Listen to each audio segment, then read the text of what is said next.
Menyingkap tabir sejarah, jauh sebelum armada Portugis meredah perairan Selat Melaka, bagaimanakah masyarakat Tanah Melayu menyambut ketibaan bulan Syawal? Mari kita mengembara merentas waktu. Kembali ke abad ke-15, pada zaman keemasan Kesultanan Melayu Melaka, untuk menghayati keaslian Aidilfitri pada era pra-kolonial. Ketibaan Syawal pada zaman silam bermula dengan penuh debaran. Tanpa corong radio, pengumuman hari raya bergantung sepenuhnya kepada cerapan anak bulan oleh ulama di istana.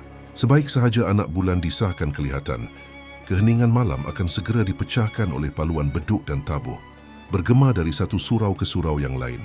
Paluan bersahut-sahutan itulah yang menjadi utusan agung, menandakan fajar Syawal bakal menyingsing. Apabila mentari pagi menyinar, masyarakat Melayu tampil dengan persalinan warisan.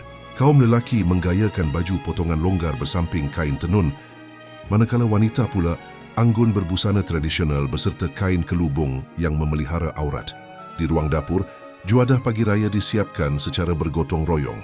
Ketupat dan lemang, yang asalnya merupakan bekalan ruji para pelayar Nusantara, diangkat menjadi hidangan istimewa. Ia disajikan bersama daging kerbau atau lembu, yang direneh berjam-jam lamanya dengan rempah ratus tempatan, menghasilkan rendang lazat yang mampu bertahan lama. Pernahkah anda tertanya-tanya, dari manakah bermulanya tradisi memasang pelita pada malam 7 likur? Sebelum wujudnya bekalan elektrik, obor dan pelita panjut dipasang di sepanjang denai kampung.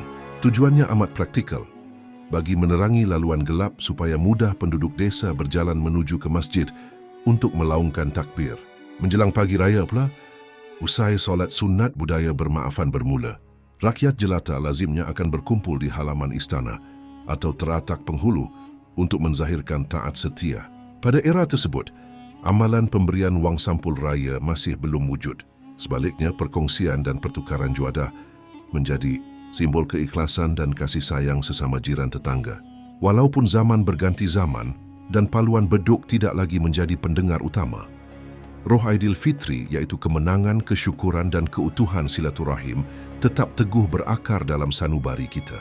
Terima kasih kerana menelusuri lipatan sejarah ini bersama kami.